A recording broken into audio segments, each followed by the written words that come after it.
hand clap for being here. Let's get started.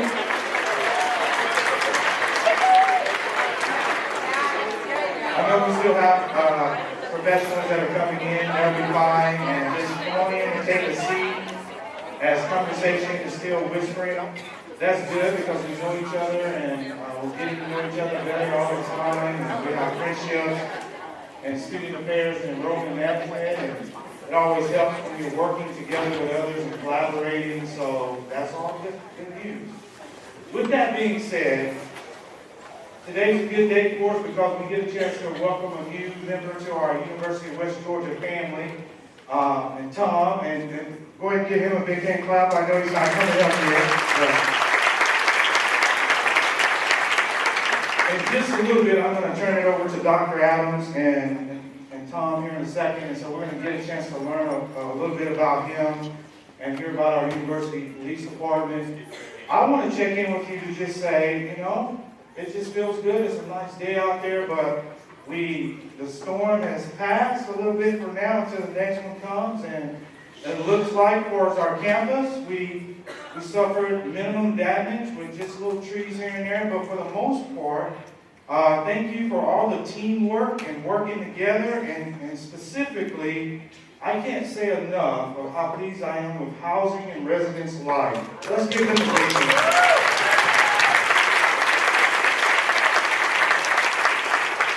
So just so you know, the university command team, which was working together and headed by the university police department, immediately we started working together and watching the hurricane many days beforehand and making plans many days before and the week before. And when we got up to that 48 hours and trying to pay attention to the path, we knew that it could shift a little bit here and there. And as you were watching the news as well, you are aware of what I'm speaking of.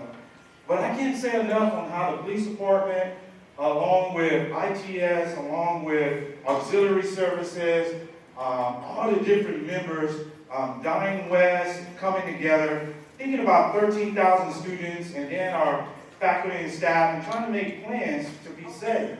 And so when the decision was made that we would go ahead, like other universities, close our university, I had already met with the 20-plus state institutions in Georgia as part of the system, and the conversation was happening about who's evacuating in what direction. Students from universities in Florida would be coming up to Georgia, which institution had beds available. Both Kennesaw State and the University of West Georgia, we communicated that we have been at capacity for a while, thanks to housing and residence life and filling up our residence halls, and that we had very few beds, but we could help in many different ways. But other universities in the state of Georgia were offering assistance, and we were very worried about Valdosta, Columbus, Augusta, Savannah, the other universities that actually were making plans to have to move up north. Make a long story short, once we got to that 24-hour period, myself and other university command team members had sleeping bags and just had prepared to bunk out into the hurricane kind of shelter room, thanks to housing and residence life. And Stephen had assured me that the glass was strong. And in fact, he had been saying it a whole year ago. So when we finally got to the point to where perhaps we were going to do a test, we felt pretty safe. But with that being said, surprisingly, out of nowhere, Tom comes as well and was there to say, hey, I'm here to help. I know I'm just starting, and jump right in. And we were really just working together. And the way it looks from the Student Affairs and Enrollment Management standpoint is I emailed directly to our Student Affairs and Enrollment Management Leadership team, was speaking with them directly, just as the president and the other VPs was speaking to the entire university. And from there, basically said who these individuals are engaged in the command, but then we have a whole other team that's on standby and will be ready to jump in at a moment's notice. Hold on to your cell phones, and make a long story short, we watched as it tilted west a little bit more, and as it got to Georgia, it pretty much just broke up a little bit, and so we were very fortunate. And even as it appeared that it wouldn't be just sitting on top of our county and our area, bringing damage to our university, and if it shifted, we were certainly hoping that it didn't hurt Alabama or the other states, right, of Mississippi and Tennessee. So we did it, and we're all here, right? And I hope that at your home, away from campus, that you didn't have too many trees dropped in your area or any power lines or roads being damaged. Power is being restored in many areas south of Georgia. As we know, in Florida, they're still trying to get power back going. It's a day-by-day situation, and I wanted to give you that brief update to, one, just say thank you to you, and also to describe the teamwork that takes place anytime there's an emergency or concern for safety that's coming to our school. We had 3,000 students that live on campus in our residence hall. We made a decision to encourage them literally about 48 hours or 24 hours before it was getting close to us, that if they could, travel safe if they're leaving, and encourage them to be with their family. But for those who were going to choose to stay and shelter in place, to let us know. And we did. We had over 1,500 plus students that was here on campus, and we noticed how that went down a little bit as the days got closer to a little bit around 1,000 or less. But we took care of them and told them stay indoors once the wind picked up and be safe. And so big congratulations to the whole Woods family. Yeah, we do it. Now moving over, as I do what I'm supposed to do, which is hand this to Dr. Adams, who's awesome. I want to encourage you to know that this next week is homecoming. And I want to encourage you to help us continue to celebrate West Georgia and build the spirit and tradition of the university. We've known for over 100 years that this is a good university, right? You can just read a little bit about our tradition. But what I'm trying to say is, it's okay that when homecoming week comes and other times that we take a moment to celebrate being a part of the family. I'm going to invite you as a Dean of Students and Associate Vice President to celebrate with us.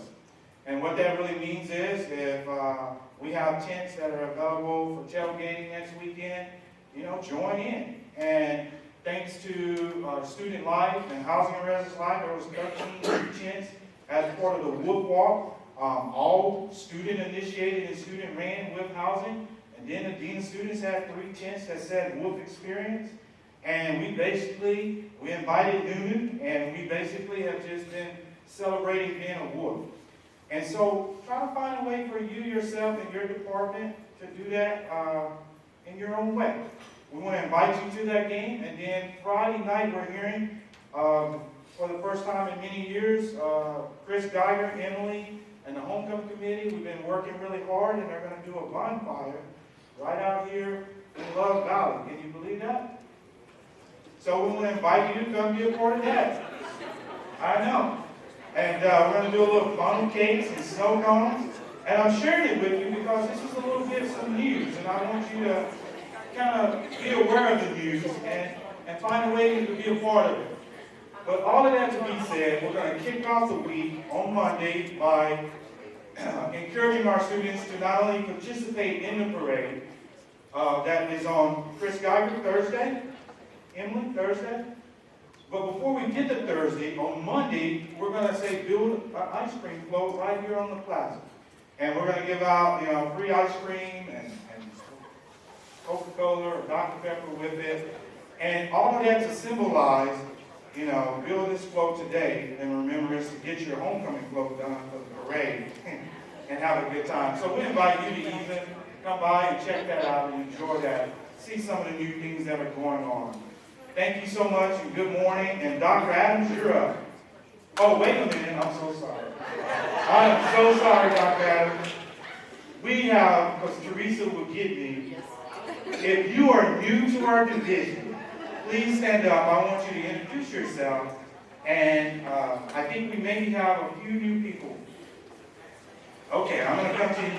And we just say, give us your name, what department you work in, and where you come from. All right. My name is Kelly Jackson. I'm in the Housing and Residence Life Department as the Assignments Coordinator. And I came from the Areas and Groups Doctor's Office.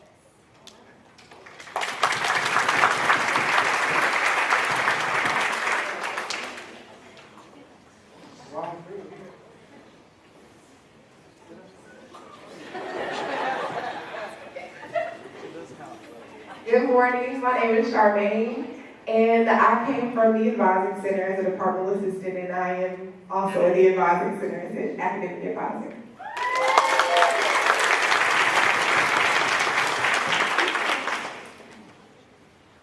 Hi, my name is Tanya Shaw. I am working in the counseling center. I am an associate marriage and family therapist. I'll be working with students here as well as the LGBTQIA+ students. And I am born in Miami, but I moved here from Iowa.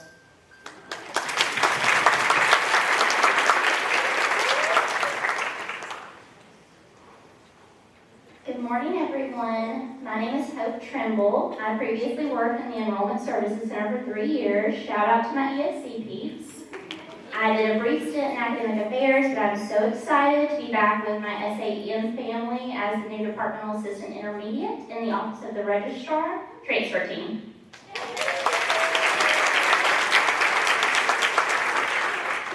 Good morning, my name is Taylor Boswell, and I'm in the Registrar's Department in the transfer team as well as a transfer evaluation coordinator. Good morning, my name is Blake Payton. I'm also in the Office of the Registrar as a new Transfer Evaluation Coordinator.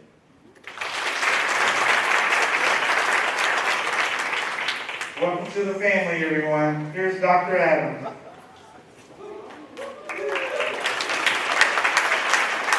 Good morning. Hope you guys are well.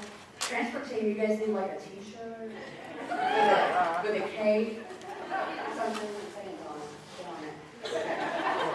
I'm so excited to be able to, and honored actually, to be able to introduce to you our new police chief, Tom Saccenti. Tom, you want to go over here? So, when I asked him to do this just the other day, so he's totally saving my butt. I thought that it would be fun to do an interview. So he's really being nice to me right now. I'm going to interview you. But the first question is always, Tom, how do you pronounce your last name? So it's okay to say it wrong. My pastor said it wrong for 10 years and married me under the wrong name. It's okay. He called it Saccenti, and it's Saccenti. So Saccenti, but most people just say Chief Tom to keep that easy. Okay, Chief Saccenti. I got it. Tell us how you became a police officer. So I got lucky. I got really lucky. In Ohio at the time, you could go to a program called post-high school secondary enrollment. And, I had a good family that supported us in that, so I actually graduated my associate's degree when I was 17. And during that process, I had to do an internship. I did an internship at the local police department, and at the time, you could become a police officer at 18. So on my 18th birthday, I was sweeping out a jail cell during my internship, and the mayor walked in and swore me in. And so that was the rest was history. So. Young police officer, right? Tell me how you got into higher ed, because that's not a normal path for police officers, is it? Yeah, so I got sworn in young, and so because of my age, I was able to hop into investigations pretty quickly, and I worked as a detective at a young age, and kind of made a name for myself. And so I got promoted to detective, and then I became a police chief in a small town, and I knew that with an associate's degree, I couldn't really get to where I wanted to be, going to grow my career, so I wanted to go to college, and there's a college down the road from us, and they were looking to start a police department, and they offered free tuition if you work there, and so it just made sense, right? And so I went to work there, and my full intention was to work there for 4 years, finish up a bachelor's and a master's, and then go back into municipal police, and I got into it, and I found I really enjoyed higher ed, and so I stayed. What do you like about higher ed? Yeah, so I had this shared career that's interesting. It's actually kind of common for policemen. I think that you'll find as you talk to policemen. But I worked at the time as a youth pastor during my career as a police chief, and so when I got to higher ed, what I found was you're dealing with 18-year-old kids who are in the middle of life crises, exactly like youth pastors. The only difference is they pay you a whole lot better, right? And so it was a natural fit. I like working. There's a couple things I like about higher ed. I like working with young people. I thought I I enjoy that. I think it's fun. Later in my career, so for the last 10 years, I've been working as a children's pastor on the side at our church for a couple of reasons. We have a bunch of kids, so I thought it was only right thing to do. And also, the thing about kids ministry is if everything goes bad, like the sound system goes out, the projector's gone, everything goes bad, you can sing Daddy Shark and they're happy, right? Like, you're good. You know, no one's unhappy that you still get your 35 cents in offering that week, and, you know, and everything. I'll leave you in the group with it, all right? So, you have to do it with me. So I like that piece of it. But also, there's something about higher ed that I really found unique. And I don't think you'd understand it unless you worked for a municipality. When I worked for a municipality, you work for a city council who are all elected. So your entire boss sector is elected people. Now, these people may or may not have graduated from high school, right? They're usually very popular and very opinionated, right? And so when you would go in as a police chief with a proposal, let's say a new police car, and I'd walk in, I'd have a couple pages on, we're going to switch our police car, here's where we're going to go to, here's why we're going to go to it. The first thing they will look at is the pictures, right? And then they will probably not read the proposal. And the first thought in their mind is, what will my neighbor say if they see this new police car, right? And so as a boss, as an administrator, that's tough. That's a tough fight. Because now I'm not working on logic, I'm working on pure emotion and what will that city council person like.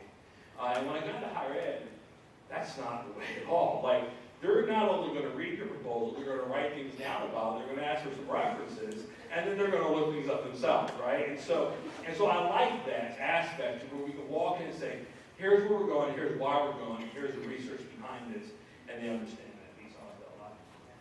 That is a good thing. So if there's one thing you could change about higher ed, what would you change about it? Yeah, so in our world, I can speak to our world and the police world, we have made some rules that were well-intentioned, but have not been executed well. Specifically, in our world, the Clarity Report was well-intentioned. The Gene Clarity Act, I was around when it first started coming out.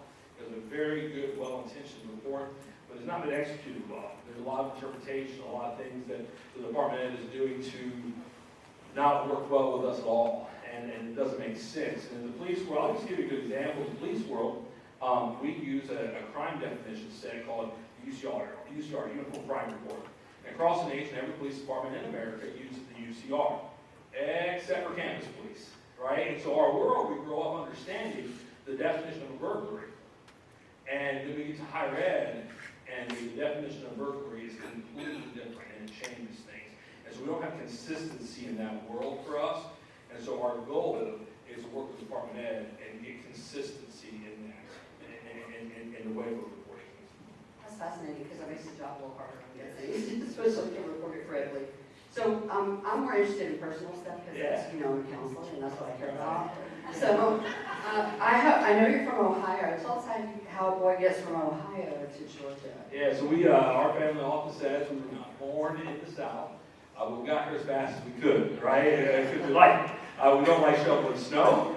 We don't like driving in snow. I don't like restarting my car. It probably all revolves around snow that we don't like about Ohio. But yeah, so so I spent most of my career in Ohio. I was born in Elkins, West Virginia, and then we moved to Ohio as a teenager. And when I got to higher ed, we just really felt like a southern move was good for our family. And so we saw the opportunity at Birmingham University, which is in Greenville, South Carolina. We moved from Ohio to Greenville, and then from Greenville here. Yay, we're glad you're here. I understand you come from a family of 5 kids. Yes. What was that like? 5 children. Yeah, so I see a lot of families that, there's a lot of conflict in their home. That's not the case with us. So we were just a good, very super loud Italian family. And very, very traditional. Very, very traditional Italian family. So my dad's a psychologist. He's the director of the counseling center. And my mom's a nurse. And so they, I grew up with this is normal stuff right here, right? So next thing I know, I'm going to see some E spots, and that's okay. It's good. So my parents raised kids. If I can model anyone as a parent, it's going to be my dad. Because my dad raised kids who really believed in serving the public. So I have a sister who's a medical missionary to Sri Lanka. I have a sister who's a medical doctor in the Army. I have a brother who's a pastor in Seattle. And then we have this other free-spirited sister. I was a cop for about 5 years, and she came home and she said, "Hey, I'm going to become a dance therapist." I thought she was going to be a stripper. Turns out she's not. Like, it's a real thing. So, we got a master's degree in it. So I went and checked it out, made sure it was good. So that's our family. I understand that. I'm a sister who's a drama therapist. That's right. Yes, so I get that. You also have 5 children yourself, so what I really want to ask you is how amazing is your wife? Right, yeah. So, right? So my wife was a very small family, and so she came to Christmas with us, and she said, "I want that," So she enjoys our family, and so yes, we have a household of a 10-year-old, an 8-year-old, 5, 3, and 1. So it's loud. I come to work all the time for emergencies.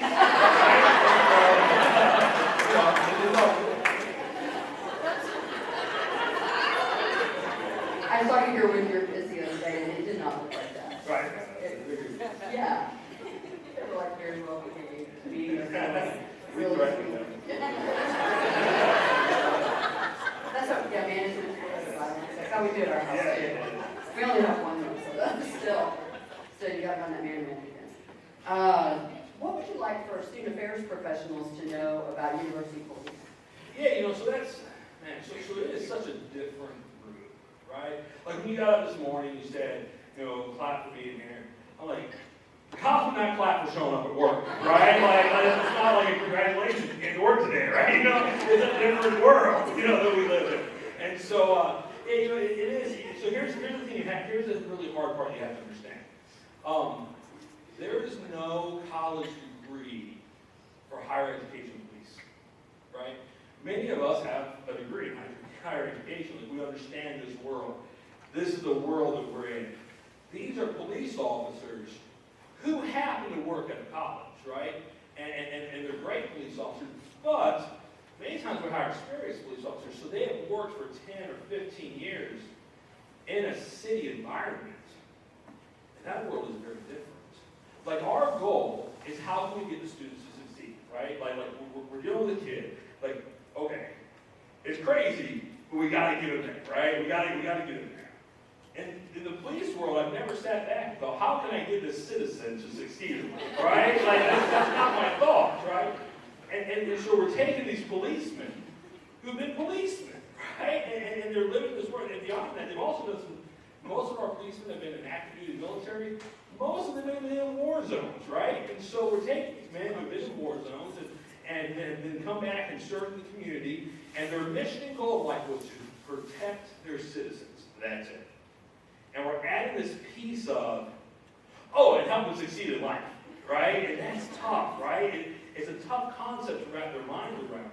And also, the world that we live in, you have to understand, when we relate our roles with what you do, they have not been positive experiences for police officers in the past. For instance, housing. Police don't like housing managers, right? Because we're trying to get them kicked out, and the housing manager's trying to keep them in, right? And so when we see housing, we're not thinking, this is our team member, like this guy, like they're with us, right? Like we're both taking this guy, right? No, that's not, we don't understand it. Counseling's another great example. In the police world, the counseling service doesn't work for the police department. So like when I think I got to call in counseling in the police world, like, first off, they're not going to show up for 4 hours, right? So I'm going to be sitting there for 4 hours with this person. I can't eat my sandwich within my car. My stove pot's going to get, the ice is going to melt, And so we're not happy about the word counseling. And so to put them in a world where, hey, we're all in this exact same team, we're all working toward the same goal. It is hard for a police officer who for 20 years, or 15 years, or 10 years has been doing it completely different. So if you're dealing with them, understand they're heroes. Our policemen are heroes, right?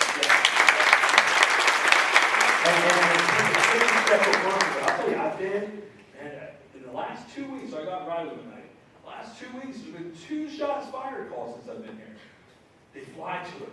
There's not a hesitation. They can go directly to it. And so that takes a special person to do that. And in their hearts, why they do this is because they love people. They just haven't had this experience that often. And so as we begin to work with them, we want to show them this is a support group, not a group that we want to push away.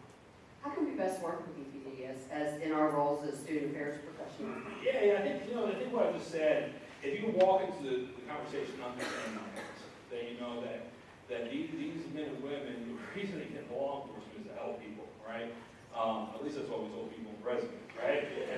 Right. So we also like to drive fast and carry guns, but we need to help people. so I mean, if you walk in there, we are on that same team, and but also understand that these, especially our night shift team, they're dealing with people at the absolute worst. Like they come into work at night and they leave at night. It's always dark when they work, and they only deal with like. People at 2 a.m. don't call our policemen to tell them how appreciative they are of them, right? And so the only interactions they're having with our students are negative, right? And so part of my job is help break that down and help teach them how to have interactions that are very positive, so they have a positive approach. But we also, but when you walk in, I just want you to understand that I'll give you a good example. We had some robbers, and we were talking about the case, and the case was actually the city's, and our investigator had a lead. And our investigator said, I don't want to step on anybody's toes, like, I don't know if I should do this. And the city's handled a shooting that they've been working, and they said you can handle it. She's like, I just want to step on anybody's toes. I said, oh, these are our kids. Like, let's go find the guy and arrest him, right? And the first words out of one of the lieutenant's mouth was, yeah, we're probably going to be in there arresting our own kids, right? Because they're the ones that did it. I said, all the more reason to do that, right? All the more reason to find these people and arrest them so we can stop an activity. But sometimes their cynicism is skewed because that is all they see. And they see the 100 kids that we constantly deal with and not the 13,000 who are great kids who come to campus and live their life. And so when you walk in that situation, just kind of keep that in mind for us. We deal with that very same thing. Yeah. Frequent flyers. Yeah. Yeah. So I'm going to open it up to you guys' questions, but Chief, it's your shot. Super quiet. Yeah. So in working with officers who have kind of experience like that, how do you work with them to help them change their mindset and work with you versus campus versus working out? Yeah. So the question is, how do you change that mindset of a police officer and the campus mindset? There's a few ways to do that. I use different strategies. Not every strategy at every campus works, right? And so we have to address that. But truly, the way to do it is to find a way that you can have our officers engage with our students who are positive and positive. I've done it in the past a couple of ways.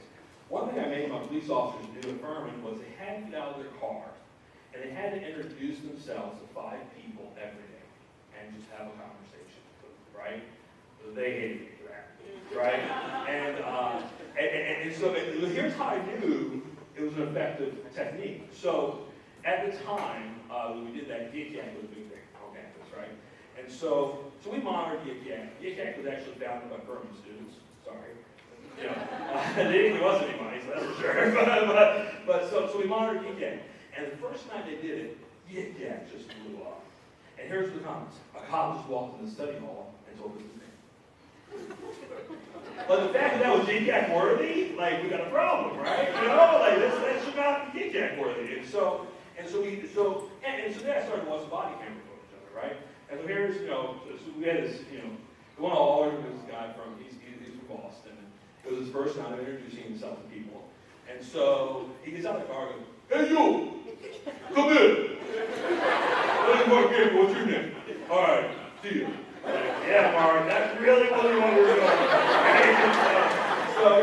And to see that conversation develop over a 5-year period was a massive impact on our officers. Thank you. Other questions? As you can see, he's a great storyteller. So, in the counseling center, we noticed that our students are changing and their needs are increasing exponentially. Can you talk a little bit about the trends that you see on campuses and how that will influence how you lead this team here? Yeah, so we implemented, and I haven't really seen it in this department, and it's something we will definitely use, is there's a great national program called CIT, Crisis Intervention Training, specifically for police officers, that teaches how to deal with that. Because to deal with the situation involving someone who's having a mental issue, and to deal with the situation involving someone who's a criminal are two different worlds, right? And they involve two different conversations. And so what we did is we made sure that we had one officer on duty at all times that did the 40-hour course, who was really a good crisis negotiator. And then we made sure everyone in the department went through at least an 8-hour course so they could quickly identify those needs. You know, I also think being part of the crisis intervention team, what we call us in the different care team, is an important piece, so that and have an open communication. So when my lieutenant goes to that team, to come back and funnel that information to our patrol lieutenant, so when we're running into that student who's on that list that we know he has some special services or needs, to be able to connect those dots before we get into the situation. Appreciate that. Other questions? It's so quiet. Don't make eye contact.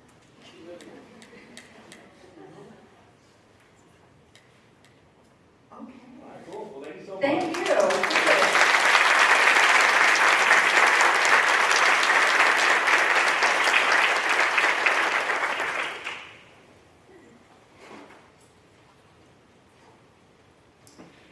Thank you.